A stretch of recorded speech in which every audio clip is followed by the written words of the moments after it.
So often we hear in the Scripture, especially the Old Testament, where God did not tolerate idols of any kind, graven images of any kind. And yet, if you've read anything in the Old Testament, you know the people of Israel were always running after foreign gods.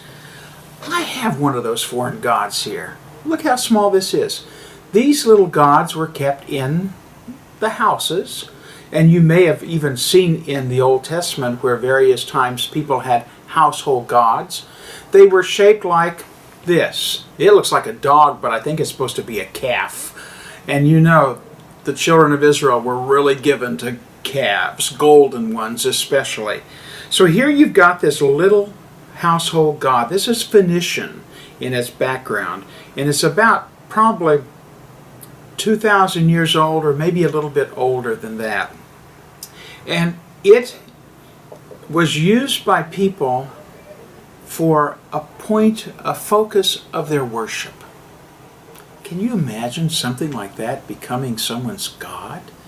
Can you imagine praying to something like this and expecting blessings from something like this? As small, as hard, it's made out of metal, obviously brass or copper of some kind because it's tarnished green. But sometimes we have our own personal little gods, our own personal little idols like this. And they may not be shaped like a calf. They may be shaped like whatever you trust in the most. And that's somewhat scary.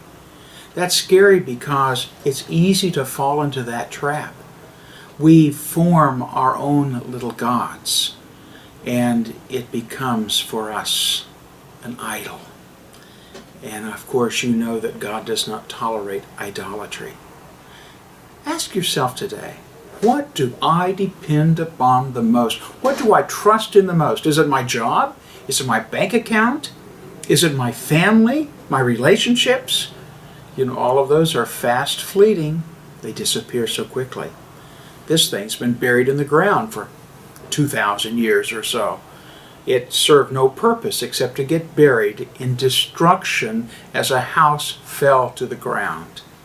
My friends, the one in whom we focus our trust is not something made with human hands, not something that we depend upon that is quickly fading and passing, but it is Jesus Christ.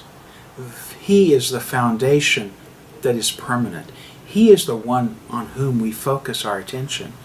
We don't need self-made idols. We only need Jesus.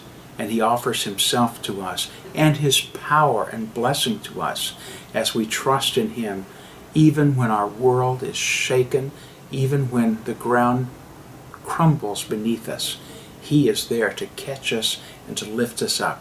Enjoy being lifted by Him. Trust in Him and Him alone.